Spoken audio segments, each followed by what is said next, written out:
While we were shut short for trade yesterday, there was a lot of macro data back in the United States, and there was a big macro flip coming in for the US equities overnight. The retail sales logged the biggest gain in 1.5 years, with the automobile sales on the forefront. The data also largely alluded to the resilience in consumer spending activity just ahead of the September Federal Reserve meeting.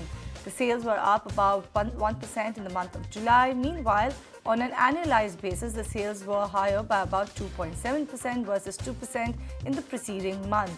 Meanwhile, the weekly jobless claims dropped to 1 month low by about 7,000 to about 227,000. The Fed's next move becomes very crucial now, given the fact the way how the macro data have panned out. If you look at the market watchers, they're currently estimating a 50-50 chance of a half-point rate cut at the September 18th meeting.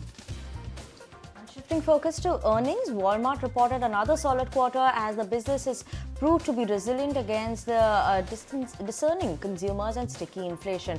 In quarter two, revenue grew by 4.8% to $169 million, and adjusted earnings also beat the estimate at $0.6 per share at 9.8% year-on-year basis increase. Now, groceries remain a key business, and the major factor behind the higher foot traffic and ticket size was groceries for Walmart.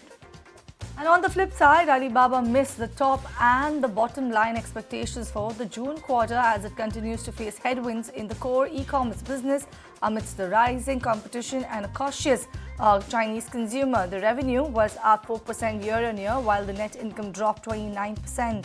The company has said that the net income fall was primarily due to a decrease in the income from operations and increase in impairments from its investments. China's new home price fell at their fastest pace in 9 years in July. A slew of support policies failed to stabilize prices and restore confidence in the struggling property sector. The prolonged housing market slump has weighed heavily on the world's second largest economy and its consumers, with analysts saying Beijing's 5% GDP target for 2024 may be too ambitious for them. The new home prices fell 4.9% from a year earlier, and the sharpest drop since June 2015, and a deeper than 4.5% slide in June. If you like this video, then like, share and subscribe to ET Now.